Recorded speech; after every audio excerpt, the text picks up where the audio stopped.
Pwede ba sa atin ang gata ng niyog o yung matured coconut? Yes naman po, pwede po. Pero depende rin po sa carbs allowance natin per day. Pero sa amin po na naglo-low carb po na 50, ang aming allowance per day po ay naglalagay po ako nito sa ulam. Sa una, nagisa po tayo ng luya, sibuyas, bawang. Chicken curry po yung lutuin po natin. Then, pwede rin naman pong pork kung gusto po ninyo, pork curry.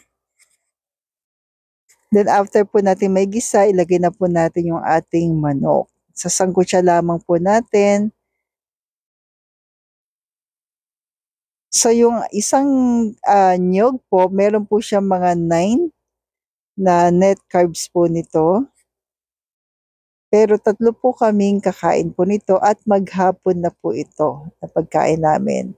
Then after natin masangkutsa, nilagyan ko na po ng curry powder, konti lamang po. Ang inalis po natin yung patatas at carrots.